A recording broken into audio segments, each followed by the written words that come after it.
אז מה קורה חברים? אנחנו אמרתי שנתראה בחלק 3 ועכשיו התראיני ביל מה עשית? מה עשית? לא יודעת מה לחולצת בית ספר אבל לא הדבקתי רגע מאיזה סליים זה? זה לא, את מבזבזת. די, כי כזה נדבק לך לידיים, ואז זה מבזבז לי. הידיים שלי, אני הולכת לשטוף אותו. ולדמנת! אימא'לה! הגעתי, מה קורה? איפה זה שלי? יש כאן. רבירבי, יש לי רבירבי. רוצים לראות? ידעי להם את הסקו של הבוא. מה? אני באה. איפה היא? בואי תעשי פה סדר, בואי. איפה? בואי עם השמפויים, בואי. איפה? בואי תסדרי את כל השמפויים. רגע עכשיו עושים. טוב, אז עכשיו מסתדרים.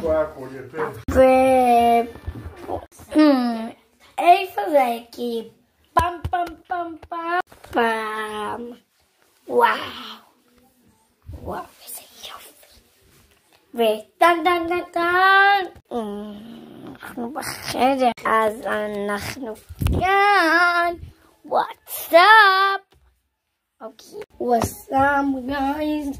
יאללה. טוב, אני מזכיר אותי עם המסכה, לא בא לי שיראו אותי, זהו. אז רק את הידיים? כן. זה כמו דבר שעושים אז השפתיים אבל זה סליים לא ננסות את זה טוב נכון יהיה לכם נפוח וזה לא יפה ואתם תצטרכו לעבור ניתוחים כן, אבא של חברה שלי הסבירו שאסתי שיש לה ערוץ שקוראים אסתי גולדי אסתי ומייסי וגולד כן תירשמו, תעשו לייקים, זה ערוץ יפה, יחסית. מה יחסית? יש לה ערוץ יפה. לא כל כך. יש לה ערוץ יפה ממש. טוב, גם שלנו. טוב. ואז הוא גיסתה את זה, והשפתיים שלה היו... כן, באיזה מזל שלא היה לה שטף דם, כי אבא שלה אמר שעושים את זה, הוא ראה מישהי שעשתה את זה,